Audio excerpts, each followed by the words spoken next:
mensahe. Ito po dadalhin ko ngayon ay hiwa-hiwalay po ito doon sa mga mensahe naman. At sa linggo ay meron din tayo i-message na mga narin kaya lang. Kasi sa pakikinig po ng mensahe, marami kayo mapupulong na makakagawa kayo ng hindi lang isang mensahe. Amen. So, ito pong pakinggan natin noon kasi yung fulfilling, di ba? Okay. Kung ano man ang panapisay sa Bible, walang pwede kasi yan pong mga prophecy, vision lang po yan. Kumbaga ay knowledge. Amen. Kailangan yung fulfillment. Wisdom. So ito po nga ating tatalakay, vision and vision. Now, ito po yung mga take note natin sa so kaya sa akin po mga pagdalo sa mga gawain, maging sensitibo po tayo dahil napakarami po mga magandang bagay ang ating po maririnig.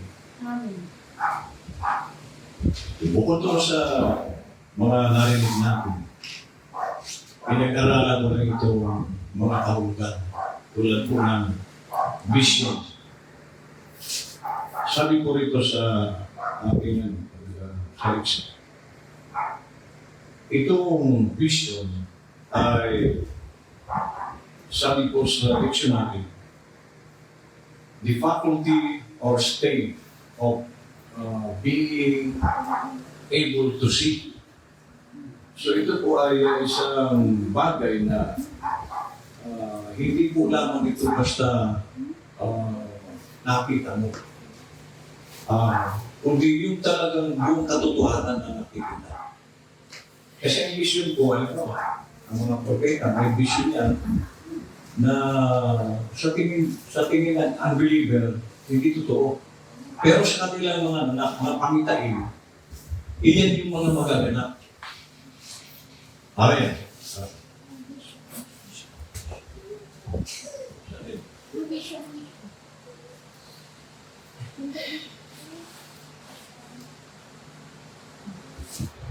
Pangalawa,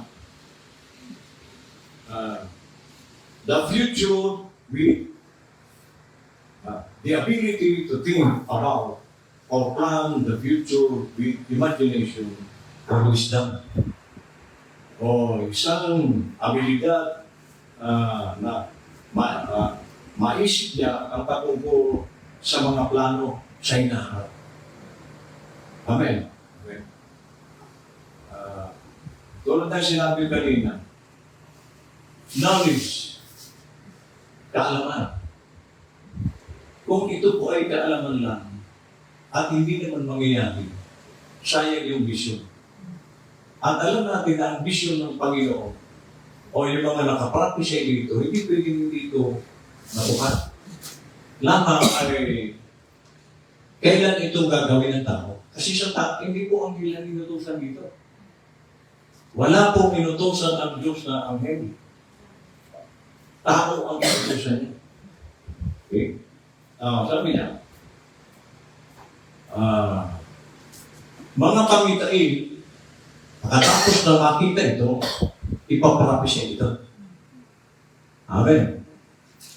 At ito'y kalintulad din ng mga pangarap natin sa buhay, sa natural, ang vision. May pangarap ka sa buhay. At kung wala pong pangarap ang tao, wala pong mararating ito. Hindi po pwede yung bahala na ano. Ang pangarap kung ginagawa yan ito ng Diyos. Amen, lalo na kung maganda ang pangarap mo. At ito yung magdadala sa iyo doon sa nais mo mangyari, yung pangarap. Now, kung atin pong titignan, sa Biblia, lahat ng mga tinawag ni Lord, mga busy na tao. Hindi po siya tumawag ng mga istambay. Nagtatrabaho, at tulad din na Pedro. Tinawag sila ni Lord, nangingisda. Masisipag po pa mangingisda ito sila Pedro. So, hindi po kukuha si Lord ng tamad. At sinabi ni Apostol Pablo, Yung mga tamad, hindi ito dapat pinakakain. Napag-aralan natin yan, di ba? Ang mga tamad, hindi yan dapat pinakakain.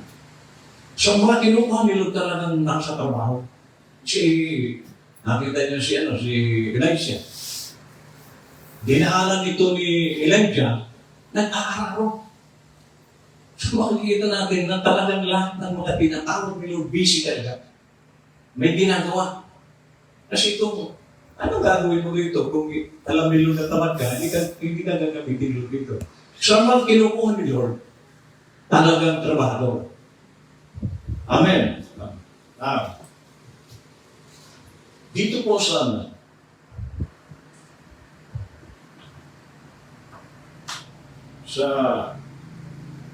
Matthew 19:10. Balikan natin. Matthew 19.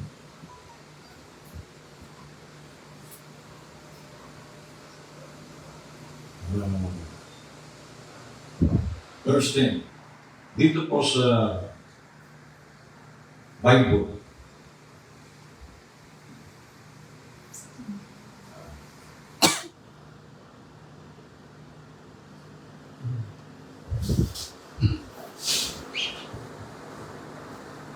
Okay, sorry.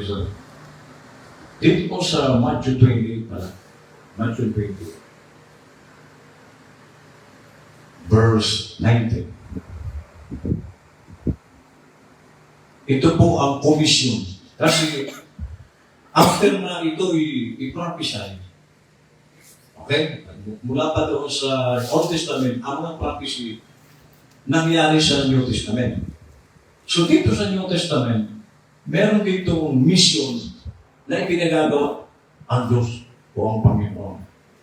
Sabi po sa 19, dahil dito magsiyaong na kayo at gawin ninyong mga alagad ng lahat ng mga bansa na sila'y inyong bautismuhan sa pangalan ng Ama at Anak ng Espiritu Santo.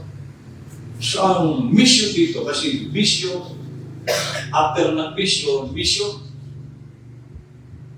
may gagawin ng tao. Nagpasimula pa ang mission na ito dito po sa Genesis. Tingnan niyo po ang Genesis. Genesis chapter 1, verse 28. Okay. Umpisa muna natin sa 27. Sabi po ng Biblia, at nilalang ng Diyos ang tao ayon sa kanyang sariling larawan. Ayon sa larawan ng Diyos siya'y nilalang. Nilalang niya sila na lalaki at babae. At sila'y pinaspasan ng Diyos at sa kanila'y sinabi ng Diyos, kayo'y magpalaanakin at magpakarami at kalatan ninyo ang lupa at inyong supigin at magkaroon kayo ng kapangyarihan sa mga isda, sa dagat, sa mga ibon, sa ipapawid, at sa bawat hayop na gumagalaw sa ibabaw ng lupa. So, makikita po natin sa Old Testament pa, ay meron ng utos dito ang Diyos. Ano sabi ng Panginoon? Kayo'y magpalaanakin. So, hindi pa pakarami. Now, alam natin ang panahon na ito, wala pa silang kasalanan. So, ang pararing banal. So, kaya nga dito, paghayo mo, yung taong pupuntahan mo, gawing banal. Siya yung foundation ng Kristiyano. Amen. Amen. Kung hindi po tayo sasabay sa bisyo ng Panginoon, useless. Kasi, ulitin ko, at ito pa totoo, kaya maraming hindi ginagamit si Lord kasi nakikita ni Lord mga tamad ito. Ang kinukuha ni Lord na trabaho, puro nagtatrabaho talaga. Amen. Trabaho talaga sila. Ngayon, bukod dito po sa Matthew 4, balik tayo sa Matthew. Matthew 4. Bago tayo pumunta mamaya sa propeta.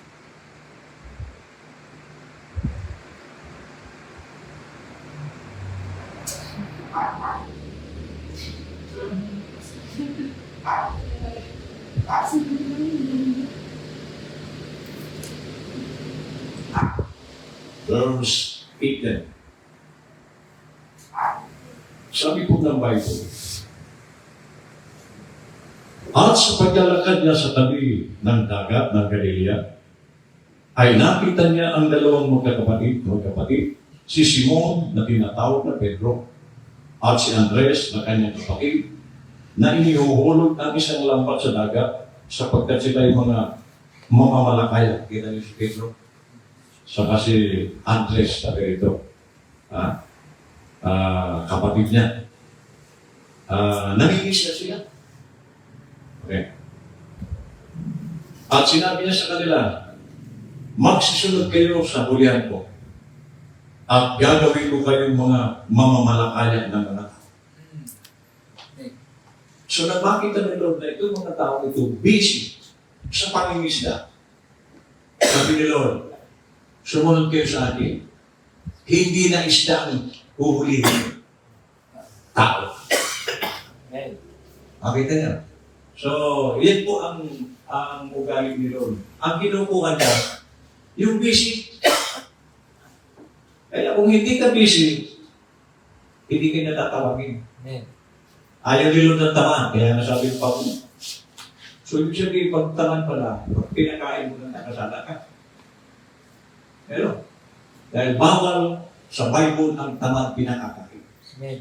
Para masikap. Amen. Okay.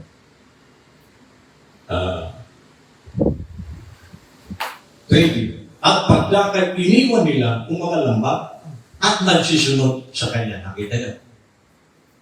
Ang tao pong tinawag ni Lord, hindi na po ito at agam-agam sabi nga ni brother.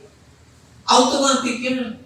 Hindi niya, nakita niyo si Elijah, nung dinaanan ni Elijah. O anong ginawa ni Elijah? Para wala nang hadlang. Kasi ang hadlang, magiging hadlang doon, yung arako. Okay. Para wala nang hadlang yung pagsama niya kay Elijah, kinatay niya yung mga baka niya. Pinakain yung mga tao ron. Ang pinanggatong yung mga tao dito sa ng baka. So, ibig sabihin, talagang iiwanan niya yung ginagawa niya at susunod siya kayo. Amen. Hindi po pwede kayo yung agam-agam tabi ka. Ang nais ni Lord, once na tinawag ka, diretso ka sa trabaho niya. Amen. Yan po ang pagtawag ni Lord. Okay. Sabi niya, ito pong salitang mission, okay, kanina, mission, ito pong salitang mission ay aksyon. Amen. At sabi po ng dictionary, ito po ay isang important assignment. Mahalagang assignment ang mission. Kaya ang utusan ni Lord ang mga alagad, para sa kanila napakahalaga nun. Kaya nagagampanan ng mga tao ito ang kanilang mission sapagkat para sa kanila mahalaga. Pero kung hindi po ito mahalaga sa inyo, hindi kumikilos. Napakaraming Kristiyano, hindi kumikilos. Bakit? Sa kanilang puso, walang halaga. Pero kung mahalaga ito sa kanya, matagal na yung ginawa. So kaya hindi ginagawa ng tao sapagkat walang halaga sa kanya ang pinagagawa ng Lord. Nakita na natin kung ano po yung salitang misyon. Kaya natin ninyo sa mga sundalo. Pag ang mga sundalo po nagplano ng isang misyon, hindi po pwede yung gawin ng sundalo. Mamatay o mabuhay, gagawin nila kasi mahalaga sa kanila yun. Pero kung walang halaga, pupunta ito doon sa nightclub, tapos magsasasayaw doon, inom-inom doon, tapos magre-report, hindi namin nag-inusin. Kasi walang halaga. Pero sa mga may halaga sa kanila, doon sila mapupromote kapag ginawa nila ang mission nila. Amen. Dito po sa ano, ito pong mga nagbabasa natin. Luke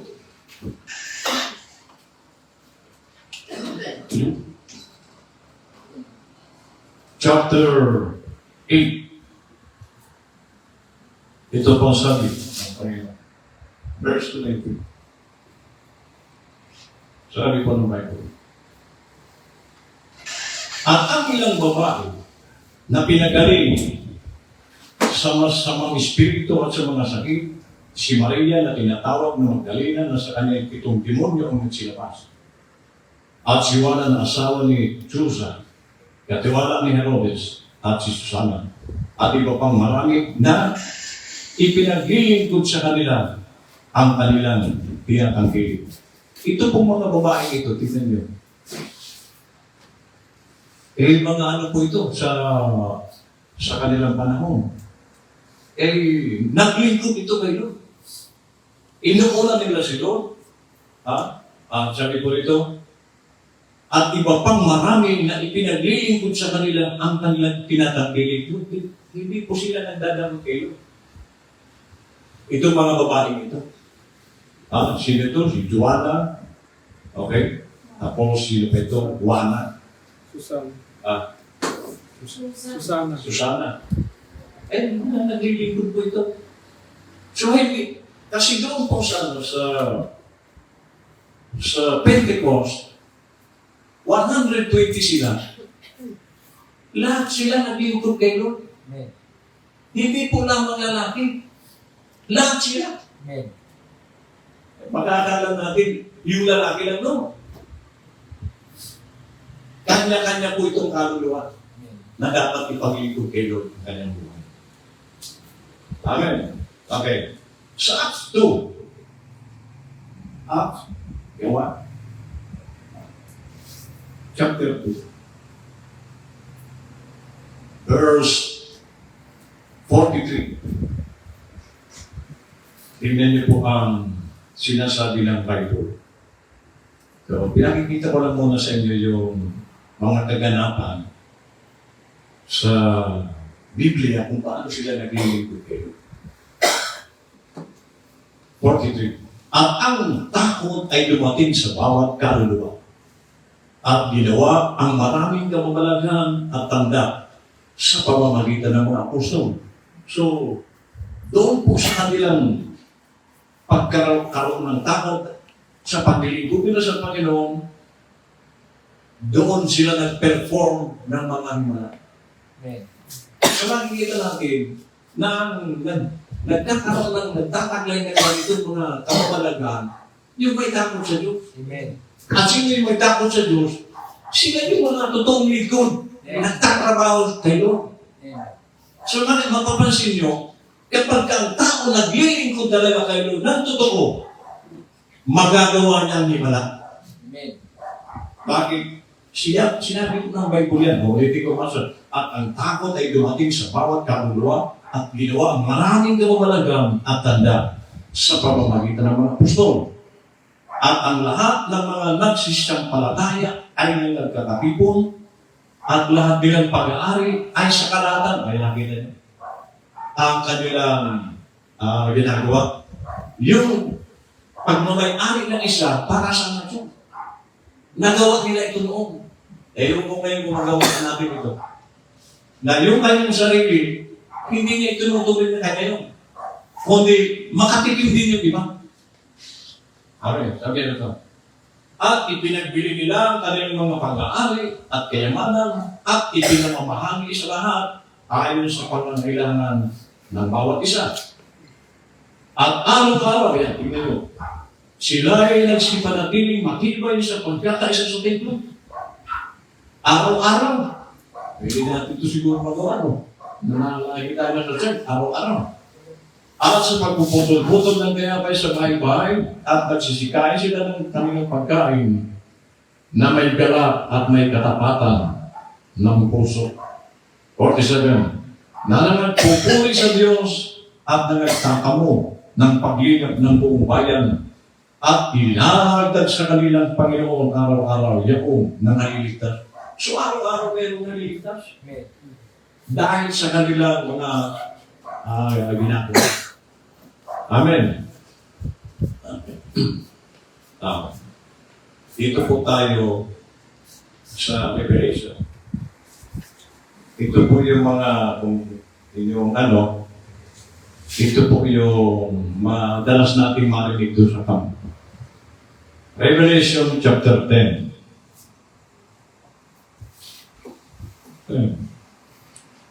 Verse 8. Sabi po ng Biblia, at ang tinig na ating narinig na mula sa langit ay muling nagsalita sa akin at nagsabi, humayo ka! Ayan. Kunin mo ang aklat na bukas na nasa kamay ng anghel na nakatayo sa ibabaw ng dagat at sa ibabaw ng lupa. At ako'y naparoon sa anghel na nagsabi ako sa kanya na ibigay sa akin ang maliit na aklat at kanyang sinabi sa akin, kunin mo ito. At ito'y kanin mo at papapaitin ang iyong tiyan na tapwat sa iyong bibig ay magiging matamis na gaya ng pulot.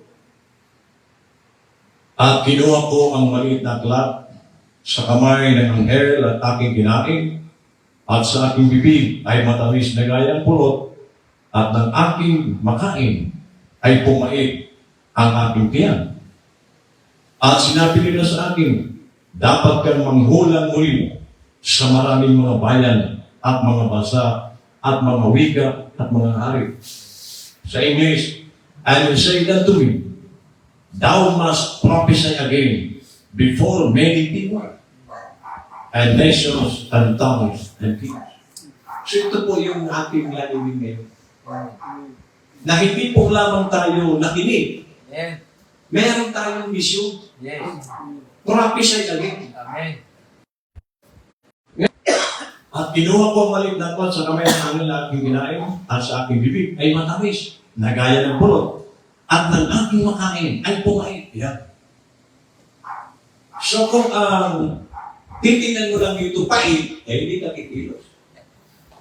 Kailangan tingnan mo rin yung tamis. Amen. Ano ibig sabihin? Kapag nagawa mo ang mission, masaya ka. Amen. Nakita nyo yung ating naranasan, Bicol. Naglatan tayo.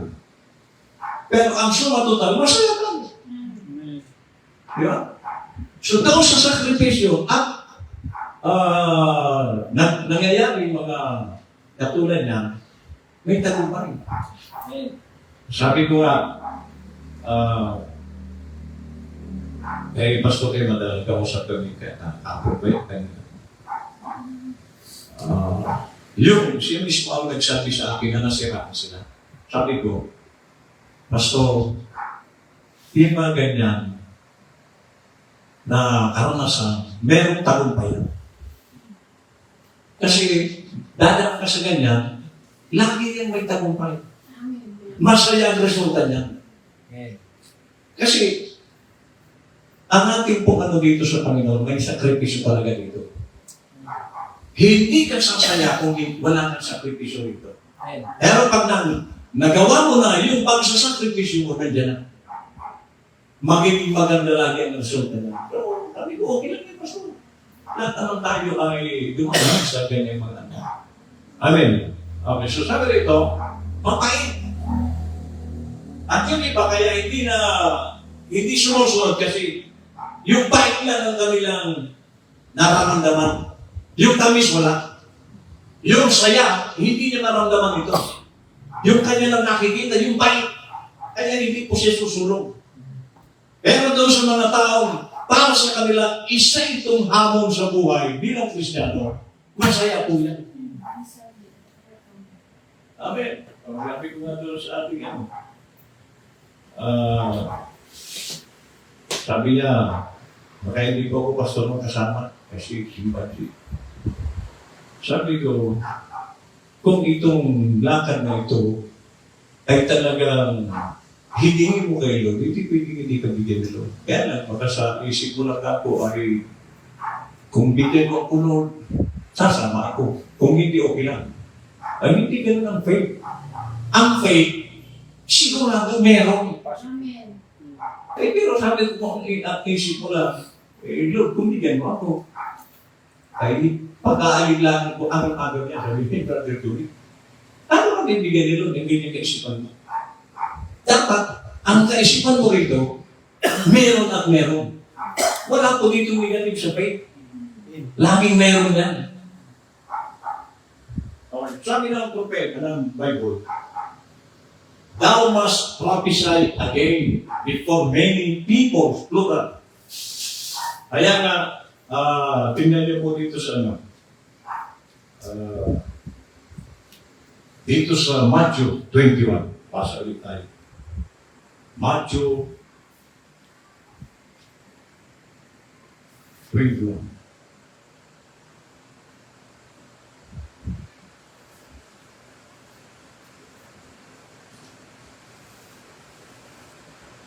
Verse 13.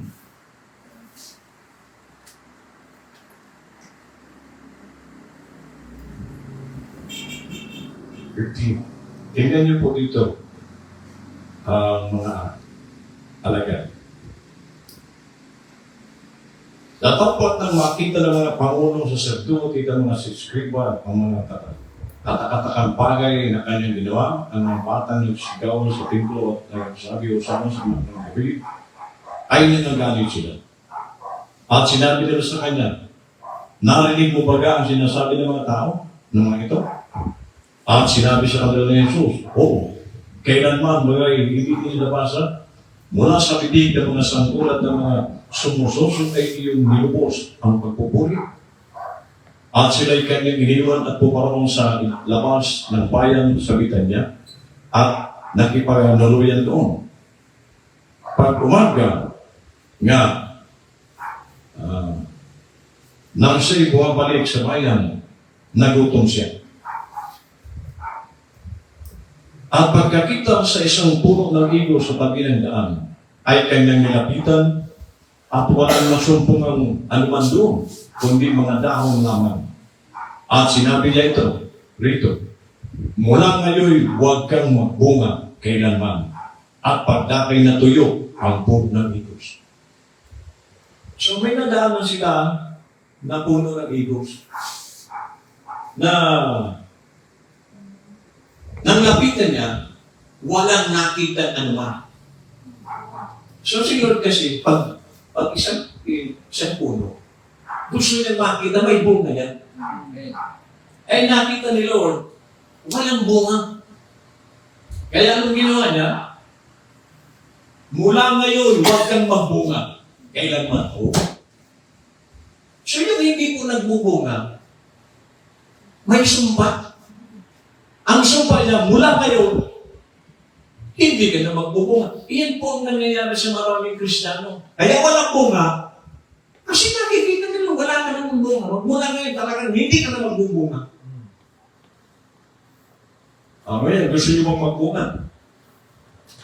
O masumpa? Kasi ito, sinumpa niya itong bunga niya. Iyan po na po, dito tayo. Na gusto niyo makitaan tayo ng bunga. So yung mga hindi nagbubunga, baka matuluyan ka. Kung mula ngayon, sabi ni Lord, hindi ka na. Kung magkasano, hindi kita gagamitin. Kasi hindi ka na magkagamit-gamit. At yan po ang nangyari sa maraming Kristiyano, dumadalo lang. Umupo. Wala na. Hanggang doon na sila. Bakit na si Silo hindi po konsentido? Hindi ka rin lang nagpapagamit, eh si Lord pa ang naaway mo. Mas lamang ayaw ni Lord yung taman. Amen. Amen. So, kaya nga kung tayo po ay nagnanais gamitin ni Lord, pagamit tayo. Okay. So punta po tayo sa propeta. Nakita niyo ba ang Panginoon? Dito po sa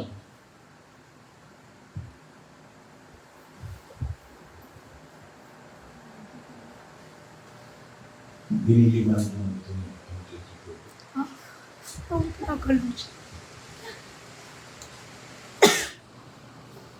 May prayer ito.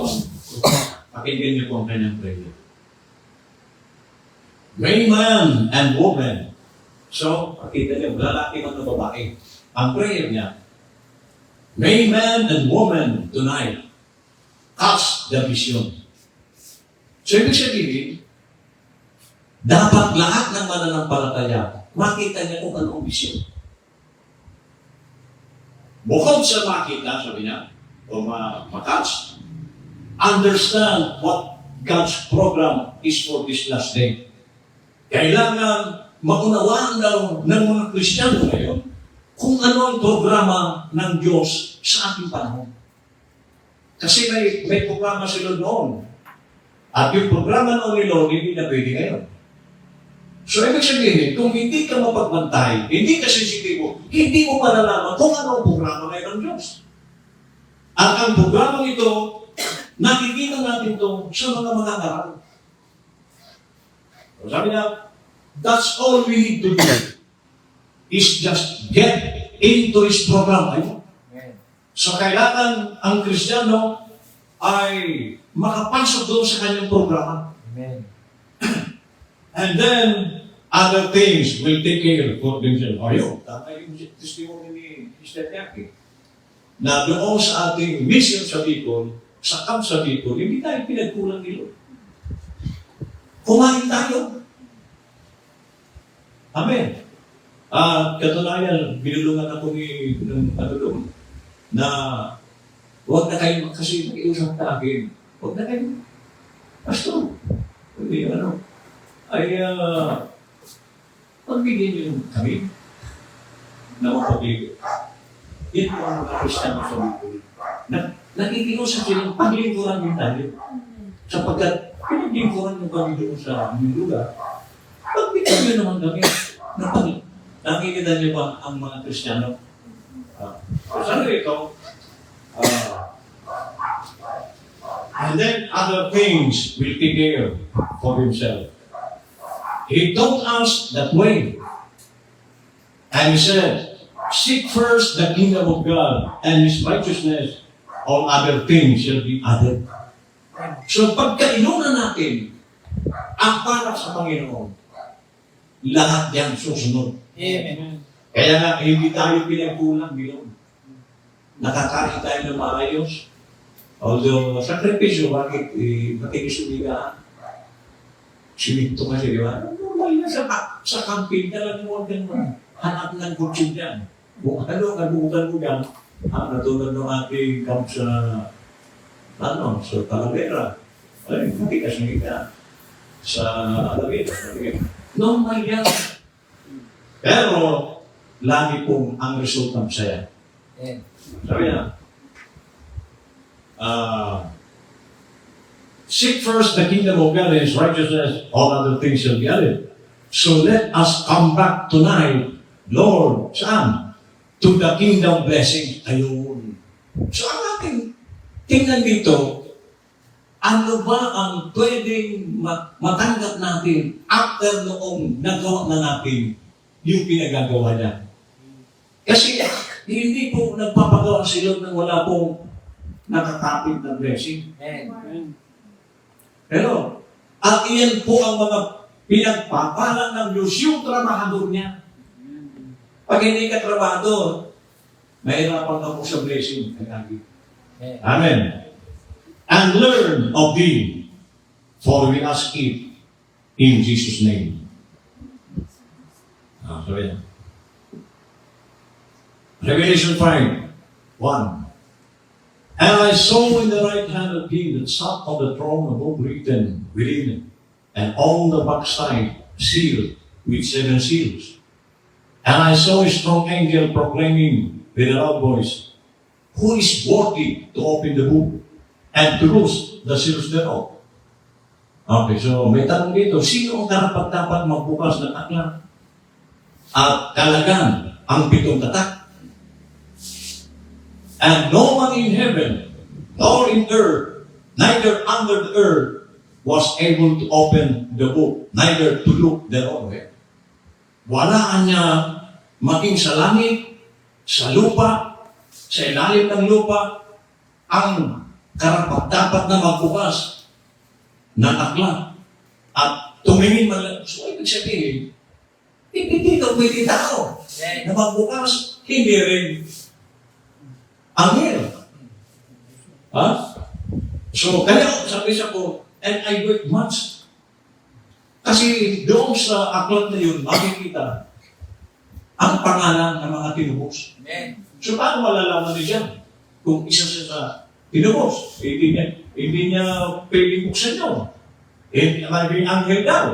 So ibig sabihin, na may karapatan lang dito magbukas, si Lord. Amen. Pero alam natin, ang nagbukas nito, yung propeta natin. So, hindi yung first man ni Brother Branham. Amen. Si Lord na nasa katawan ng propeta. Amen. Amen. Amen. Kaya na ipaliwanag niya ang 7 seals. So wala namang ibang nagpaliwanag ng 7 seals. Ang propeta. At hanggang ngayon, yun ang ating kinakain yung sa 7 seals. Verse 5. And one of the elders said unto me, weep not, behold, the lion of the tribe, of Judah, the root of David, sino ito? Jesus Christ, hath prevailed to open the book and to loose the 7 seals thereof. So, sino dito na nasa katawan? At ngayon, kaya nga tayo po ay naiintindihan din natin ito kasi sino na nandun kay Brother Branham, nasa atin na. Amen. Amen. Mamaya kung makikita natin bakit nakarating yung espiritu nandun kay Brother Branham, bakit nakarating sa atin? Okay. And I beheld, and lo, in the midst of the throne and of the 4 beasts, and in the midst of the elders, stood a lamb as it had been slain, having 7 horns and 7 eyes, which are the 7 spirits of God. Ano po yung horns? Power. Yeah. 7 horns, 7 powers, 7 eyes, the prophets. Sila po ang mga mata. Which are the 7 spirits of God sent forth into all the earth. And he came and took the book out of the right hand of him that sat upon the throne. Now, ito po. Sa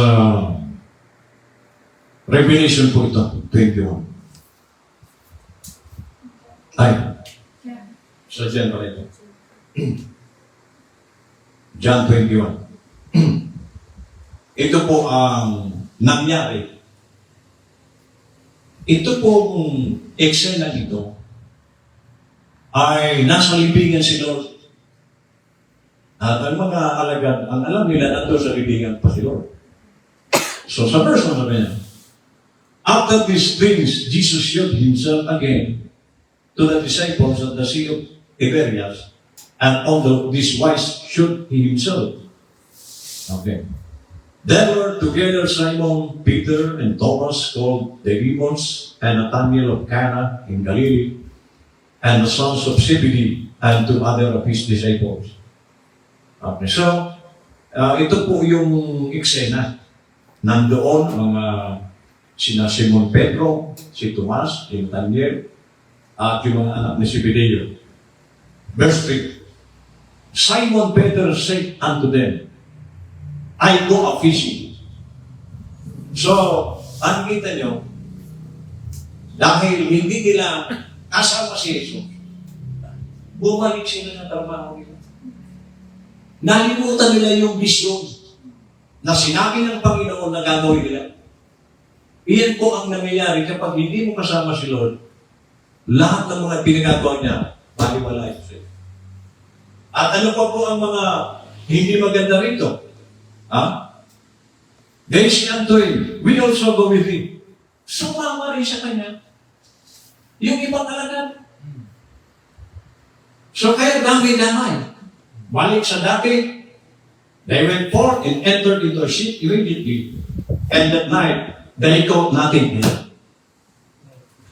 Pag hindi mo kasama si Lord, ano, may nahuli siya?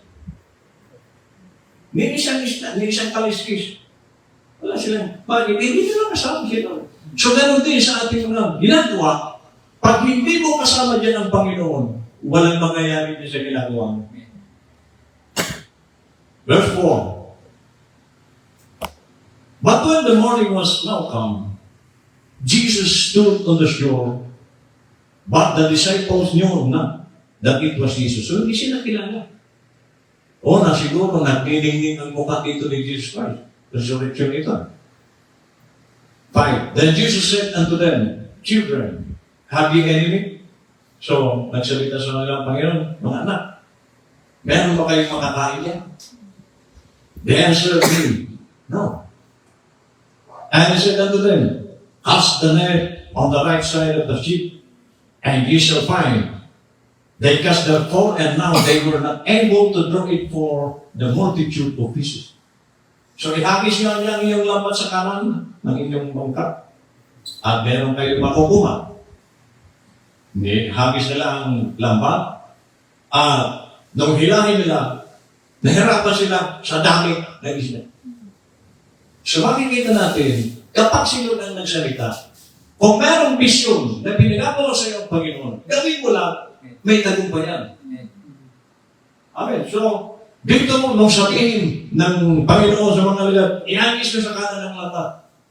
At doon sila nakahuli. Amen.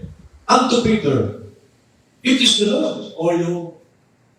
Actually, may ginawa na ito ni Lord noon na tinawag sila. Wala rin silang huli. Magdamag kanya kami Lord ng isda. Wala talaga kahit isa. Ay, ganun ba? Ihagis mo ang lambat niya sa kanan.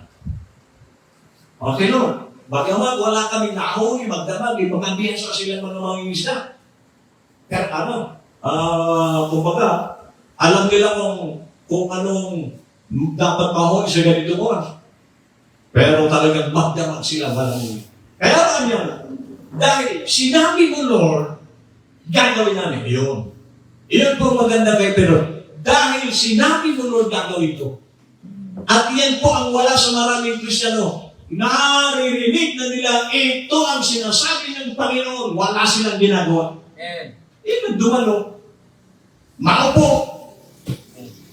Kaya wala pong tagumpay. Kasi hindi nila magawa yung pinagagawa talaga ni Lord. Pero si Pedro, dahil sinabi mo, Lord, gagawin ko. At nung sila'y sumunod, doon sa sinabi ni Lord, ang dami nilang muli. Yan pong tagumpay. Kapag sumusunod ka sa salita, ito pa pong mabigat na ginawa ni Pedro. Now when Simon Peter heard that it was the Lord, he girt his fisher's coat unto him, for he was naked, and did cast himself into the sea. Oh, si Simon Pedro, kung mababasa niyo po ito sa Tagalog, ang nakasulat doon, gugutuhan. Wala kasing break nung araw. Araw lang sila nagbibigis. Tinanggal ni Pedro, nung nangingisda sila, tinanggal ni Pedro yung nung nalaman niya, sino dito? Nahiya siguro. Kaya, inano niya yung kanyang poker niya. Nagbigis siya. Okay. And the other disciples came in a little ship, for they were not far from that land, but as it were 200 cubits dragging the net with fishes. So, yung mga alagad na kasama niya, lumapit doon. Okay? Dahil hindi naman tumalayo doon sa lupa. Okay? Mga 200 na metro. Okay? So, nakipaghila na rin siya. As soon as they were come to land, they saw a fire of coals there, and fish lay thereupon and were whole.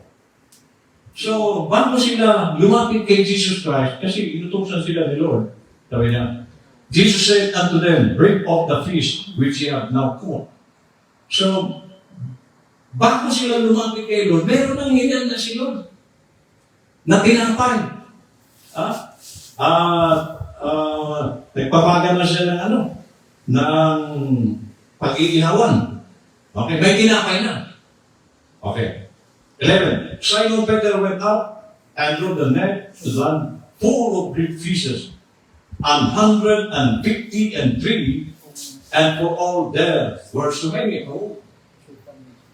153 malalaking isda. Amen. Pero sabi nito, yet was not the net broken. Hindi na sila yun sa dami ng huli.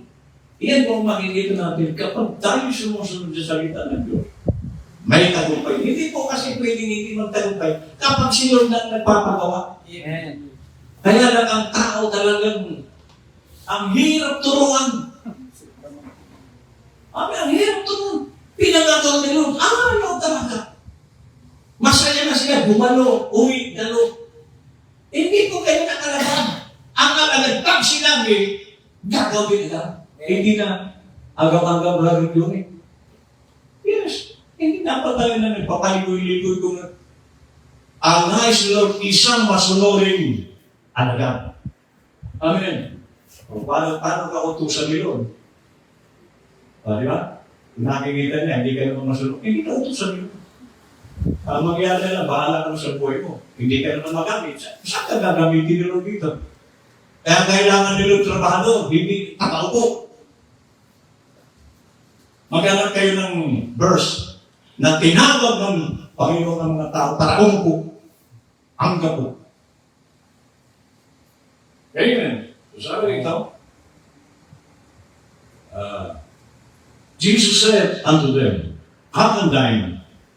And none of the disciples durst ask him, who art thou, knowing that it was the Lord. So wala pong magtanong kung sino yung tumawag sa nila. Alam kayo, magsikain tayo. Kasi alam nila, si Lord yun. Dahil may sinabi si Lord, gibain niyo ang templong ito at sa ikatlong araw, ibabangon ko. Siya yun eh. After 3 days, babangon niya. Amen. So alam niyo ng mga alagad, may kapangyarihan si Lord na mabuhay. Mamatay, yung kanyang flesh, bubuhayin niya. So, kaya nung makita nila, hindi na sila nagtanong. Sino dito? Una, makikita niyo po ang ano. Bakit napagtanto nila na si Lord yun? Una yung karanasan nila. Naulit. At pangalawa, dito sa, sabi dito, yung paghipag, nang tinapay? Pagpira-piraso.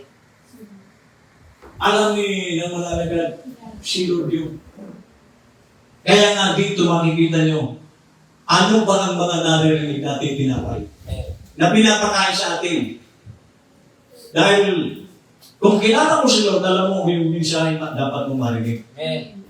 Amen. At ganun si Lord, kung anong sinusuko sa kanila ni Lord na pagkain, kilala nila, walang ibang gumagawa, ito si Lord na. So talagang sa kanilang puso at mata, pag-iisip, kilala nila ang Panginoon. Kaya, tingnan nyo, noong umakyat na si Lord sa taas, nagbilin siya. At ito po ang kanyang huling bilin. Dito po sa Matthew 24. Acts pala. Acts. Chapter 1. Verse 8. Ito po ang huling bilin. Tapos umakyat na siya. Sabi ni Lord, "Datapwat tatanggapin ninyo ang kapangyarihan pagdating sa inyo ng Espiritu Santo.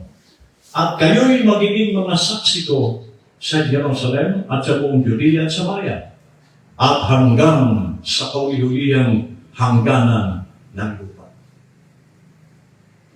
So ang komisyon na ito ay magiging mga saksi ko kanya-kanya.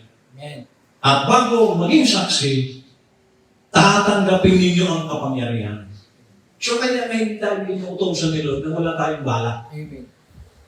Saan man tayo pumunta, yung bala na yan, power, dala-dala mo yan. At kayo ay magiging mga saksi ko. Magmula sa Jerusalem, ibig sabihin, mula doon sa kanilang lugar, papunta ng Judea, and then Samaria, hanggang sa dulo ng daigdig. Amen. So, mission na ito para sa Kristiyano po ito. So tayo dahil wala naman tayo, pero kung kalooban ni Lord, magkaroon tayo ng pamasahin. Pati sa ibang bansa, asukin na natin yan. Amen. Pero, nagluwag-luwag pa ng Pilipinas. Dito na sa Pangasinan, hindi pa natin na nasa Turek. Amen. So dito man lang. Ipakita mo kay Lord, alagad ka. At sabi ni Lord, yung mga hindi nagbubunga, magmula ngayon, huwag ka na magbunga. Amen. Eh, ako, ayaw kong hindi magbunga kasi baka dumating din sa akin yung salitan, huwag na ako magbunga. Kaya, sisikapin ko na laging magbunga. Amen. Amen. Kaya, ayaw din ng mga nakikinig dyan. Ano para sa inyo? Ano ito mensahe ito? Para papasukin na natin yan? Huwag kang gawin natin ito. Kasi pwede natin gagawin ito, ibig sabihin, hindi ka alagan. Eh sinasabi sila, dahil mo sumunod, hindi ka alagan. Dahil ang alagan, sumusunod yan sa sinasabi ng Panginoon. Amen. Sino ng Panginoon mo, sumunod ka sa kanya. Yes. Dahil kung hindi ka sumusunod, ulitin ko, hindi ka alagan. Bisita ka rito. Hindi alagan. Kasi ang alaga, ano man ang sabihin ni Lord, susunod ka. May sakripisyo ka lang. Tulad na natin kung ginagawa. Talaga na sakripisyo ito. Amen. Di ba ang mensahe natin minsan? Si Jesus Christ. Ano si Jesus Christ? Siya ang bayanin itong tinitira natin. Lahat ng kayamanan, siya may gawa ito. Amen. Pero hindi siya nagpasalat. Amen. Na kaya niya lang masarap ang buhay. Amen. Kaya niya magpatayo ng palasyo sa salita niya, may parang, pero hindi niya para ipakita sa atin na dito sa lupa, may sakripisyo tayo na. Amen. Sinakripisyo niya ang buhay niya. Amen. Naging example ng Panginoon. Eh, hindi tayo dito pwede tulog-tulog. Ha? Yung lagi kang tulog. Hindi kayo yung tulog-tulog. Tratado po tayo. Amen. Amen. Sabi niya, ito pa po ang isang malaking tagumpay. Dito po sa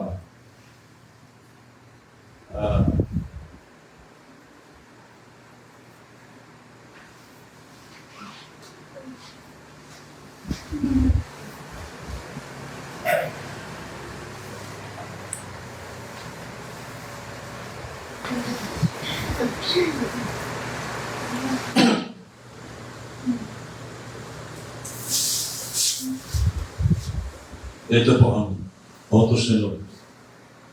23. Ayan, ang kulay po na. Si Lord po yan sa amin. And the Lord said unto the servant, sabi po yung servant, tayo, go out into the highways and hedges and compel them to come in, that my house may be filled. Tagalog, at sinabi ng Panginoon sa alipin, pumarong ka sa mga daan at sa mga bakuran at pilitin mo silang magsipasok upang mapuno ang aking bahay. Sa mga alaga, hindi po sila, although, yung fellowship, maganda po ito. Pero hindi naman nag-utos sila na diyan kayo pumunta sa mga Kristiyano na. Amen. Although, maganda po ay katulad na ating ginawa sa sa people, merong tayo, lahat, at Kristiyano. Pero nung mag-utos si Lord, sabi niya, umarong ka sa mga daan at sa mga bakuran at pilitin mo sila, unbeliever po ito. Amen. So kaya tayo, pupunta sa mga unbeliever, pag-checkan natin sila ng galing kayo. Amen. Ulitin ka, maganda po yung fellowship camp. Amen. Maganda yan kasi dapat naman na makilala natin mga kapatid. Pero higit sila, yung hindi po Christian ang punta natin. Amen. Dahil kay Lord. Kasi yan ang utos. Oh. Okay? Sa 22 naman yan. At sinabi ng alipin, Panginoon, nagawa lang, pinag-utos mo kayo ngayon, maluwag pa. So, nag-invita ito kasi, inutusan daw. Umpisan po natin. Tingnan po mga sari-sari kalagan. Sa 17. At sa panahon ng paghapon ay sinugo niya ang kanyang alipin upang sabihin sa mga inanyayahan, magsiparito kayo sapagkat ang lahat ng mga bagay ay nahanda na. So, kumbaga, naghanda sila ng pagtitipon. So, at silang lahat na parang isa, ay nagpasimulang mga nangangailan. Ayan. So yung mga invited, pasensya ka na, brother, pero ito, may pupuntahan kami. O, di ba? Dahil lang. Okay, sabi niya. At silang lahat na parang isa na nagpasimulang nagdahilan, sa kanya sinabi na muna, bumili ako ng isang bukid at kailangan akong umalis at tingnan, pinamamanin ko sa iyo na pagpauminahan mo na ako. Yan po ang dahilan. Ang nakakalungkot nito, pati Kristiyano nagdadahilan din. Kung unbeliever ka, okay lang, hindi mo naman kasi, hindi ka naman pupunta sa langit, okay lang magdahilan ka. Pero kung Kristiyano ka, puro ka dahilan. Amen. Sabi niya, may bumilaan ako ng isang bukid. Kailangan ako umalis at tingnan. 19. At sinabi ng iba, bumili ako ng imong magkatuwang na bakong lalaki ito at muna ko upang sila ko subukin. Ipinamani ko sa iyo na pagpaumihan mo ako. At sinabi ng iba, bago akong kasal at kaya nga hindi ako magkakaparoon. Makita niyo ang dahilan ng tao.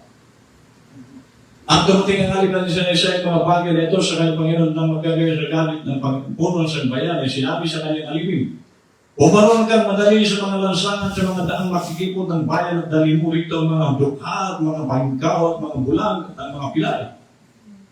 So dahil yung mga inanyahan, walang dumating, o sige, kahit na mga bulag dyan, ay mga may kapasahan na lang dyan, kahit na sino. Kasi ang mga inanyayahan ko dito mga Hudyo, walang dumating na isang Hudyo. So kaya nakarating ang mensahe, ang invitation sa inyo, tayo po itong mga bulag na ito. Amen. Mabuti na lang, may mga bulag na nakinig sa panyaya nilo at naglilingkod kayo. Pero yung mga bulag hanggang ngayon, hindi nila makita ang panyaya nilo. Kasi hindi makita, kasi kung nakita nila ang nais ni Lord, natatrabaho sana kay Lord yan. Now, 22, at sinabi na nga ni Queen, Panginoon, nagawa na ang pinaputos mo at kayo ba maluwag pa. Lord, nakikita naman 5 pinto ng bulan. Pero maluwag. So makikita po natin, natatalang ang nais ni Lord, malitas, kumari lahat. Kaya lang, sa tigas ng ulo ng tao. Kaya pagdating sa 23, at sinabi ng Panginoon sa alipin, pumarong ka sa mga daan at sa mga makulan, pilitin mo sila magsipasok upang mapuno ang kapitbahay. 24, sapagkat sinasabi ko sa inyo na alinman sa mga taong inanyayahan ay hindi makatitikim ng aking hapunan. So dito po spiritually sa atin, kapag kayong ang tawag ni Lord, hindi ka nag-response. Ano po ba itong sinasabi niya? Hindi niya matitikman ang hapunan. Ibig sabihin, yung word of the hour, hindi niya ito maintindihan. Amen. At yan po ang kalagayan ngayon. Maraming dumadalo pero sa totoo lang, hindi nila naintindihan ng mensahe. Hindi ba siya dumalo? Makinig. Hanggang doon lang. Kaya wala silang response sa kung ano nga, kasi hindi nila maunawaan. Ang kalagayan po ng ganyang klaseng tao ay nagbabakasaka. Ang salvation po hindi makasakali. Sigurado po ito lamang. Paano ba ang response natin sa bawat salita natin? Kasi yun po mahalaga na yung salita ng Panginoon handakan. Amen. Amen.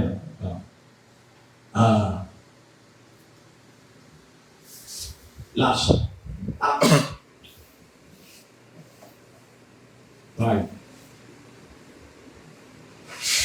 Ito po ang pagtitipo nila sa kanilang panahon. 42.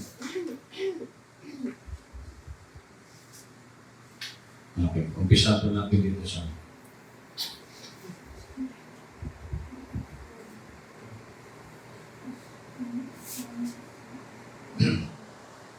ito po ay nangangaral ang mga alagad noon. Okay? At sinasaway sila. Kasi Meron nga po ako napanood sa YouTube, nangangarap. May lumapit, pinagsasampal yung nangangarap.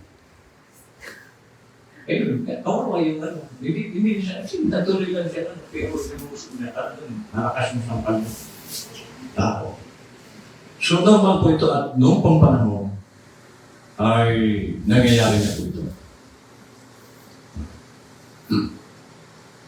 Sabi ko rito sa Luke 5:36. Sapagkat bago pang mga araw na ito ay lumitaw na si Judas na nagsabing siya'y dakila sa kanyang nakisamang may 400 taong bilang na siya'y pinatay.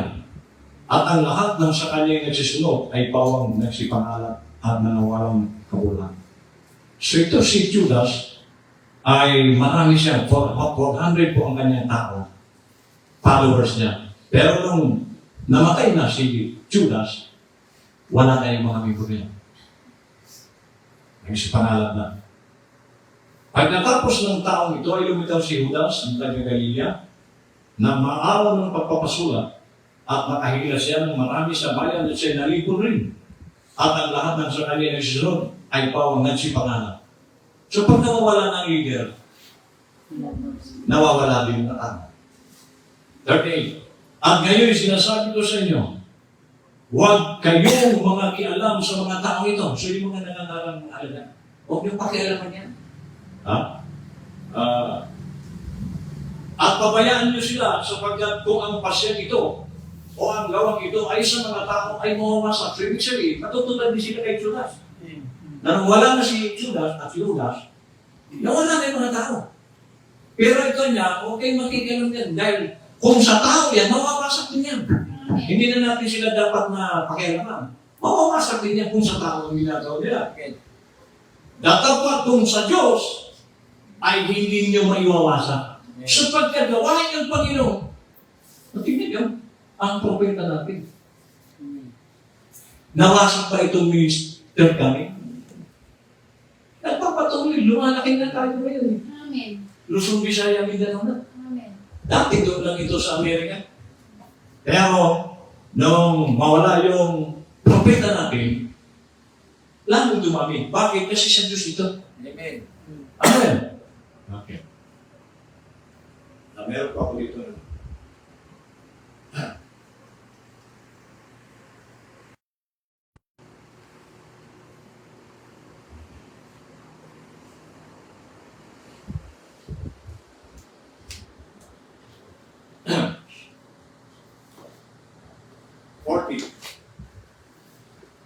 At sila'y nagsisang-ayon sa kanya, pagkatawag nila sa mga apostol, ay pinalo nila at ibinala sa kanila na huwag silang mga nagsasalita sa pangalan ng Diyos at sila'y pinawalan. Pero pinarusahan pa rin sila. Binalaan sila na huwag naman magsalita. 41. Sila nga'y nagsali sa harapan sa doctrine na natutong sila'y nangagbilang ng karapat-dapat ng pata ng salita. Kita niyo ang halagan. Sabi rito, pinalog sila, pinagbawanan sila. Pagkatapos na sila ipanuin, sila ngayon nagsialis sa harapan ng Sanhedrin na natutuwang sila yung nangabilang nakarapat-dapat na mga batang o yun. Normal pala yung makaranas na dahil ng sakripisyo dito. Amen. O di tayo, hindi pa tayo makaranas na ang palusin sa pangangaral natin. Sila. Sabi nga ni Pablo, hindi pa kayo nakakaranas magdugo. Amen. Ang mga alagad ng araw, naranasan nila. May pinuputulan ng ulo. Pinapakain sa leon. Sinusunod. Eh tayo, hindi natin naranasan yun. I-spoil tayo. Pero nagreklamo pa. Agagi, pag ikaw reklamador dito, ulitin ko, hindi ka alaga. Kaya mo nagagawa yan kasi hindi ka naman alaga. Dahil ang alaga, kung ano ang sabihin ng Panginoon mo, susunod ka. Amen. Kung alagad ka. Kaya nga ito, matuloy ito mga plano namin yung brother Jun. Nag-sakripisyo ito. Marang ganito. O ngayon, sabi rito, matapos sila ng malusip, natutuwa pa sila. Dahil yung pala, yung pag-uusik sa kanila, nasaktan sila, tanda yung naalagad sila ng Diyos. Amen. Hindi sila nagreklamo. Eh tayo, konting lang, reklamo. Pero hindi ka agad. Nakita natin doon sa panahon ni Moses, ang reklamo ko, hindi nakarating sa anak. Amen. Lahat sila pinatay sila ng Diyos. Hindi sila karapat dapat magtamo ng Kanaan. Ano yung Kanaan? Peace. Millennium. Promise lang. Amen. So dito, akala ba natin kapag tayo ay nagsasakripisyo, ay malungkot ka? No. Pag nagawa mo na yung pinagawa ni Lord, ang saya mo. Alam niyo kung ito ay walang kapuluhan na ginagawa, matagal na po tumigil. Wala rin lang pala tumaguluhan. Pero hindi. Ha? Ito na po nagbibigay ko. Tulad ng sinabi kanina, na kung wala ng fellowship, ano pa siya pinabuhay? Ako, prayer ko lang, kung wala ng fellowship, gawin mo na ako. Yan po, prayer mo. Ano pa siya kung wala fellowship? Ito lang yung ating may bibigay kay Lord. Yung, kaya nga sa fellowship lagi, nandiyan po katulad ng Friday, binigyan tayo ni Lord ng pagkakataon ng testimonyo. Hindi mo pa nagawa. Pagkakataon na sanay na may pagmalaki mo itong ginawa ni Lord sa akin sa linggo ito. Pagkakataon mo yan. Eh kung hindi mo buhay mo kang bibig mo, hindi ka nagsasakripisyo. So sana pagdating ng Friday, Sunday, ano ba pag Sunday? So offering, nakaredy tayo doon. O, yan man lang may pagkaloob mo kayo. Sakripisyo dito. Hindi nga sakripisyo yun eh. Ha? Eh, meron na tayo dito isang tao na binigay mo ang mic. Kahit maghapon kantaan tayo. Amen. So, sana po itong ating mensahe ngayon. Sa linggo, meron tayong dalawang bagong mensahe. Ulitin ko, no? Kapag tayo po ay nagtitake, no? Ang dami pong mensahe natin makukuha. Amen. So ito, napulot lang natin doon. Sa mensahe, pinagtutong-tutong natin. Sa linggo, dalawa po yan. Ayun. So, tayo po ay nabuksan ngayong gabi. Ang alagad po, nagkikis tayo. Amen. Sa sakripisyo. Pero ang resulta niya, masaya siya. Kaya, hindi po siya nangihinayang ibigay ang oras niya ngayon. Kasi, nakakaranas siya ng tuwa. Yes. Doon siya nagiging lalong masigla sa paglilingkod. Amen. So, sana ayan po ating laging nararamdaman. God bless.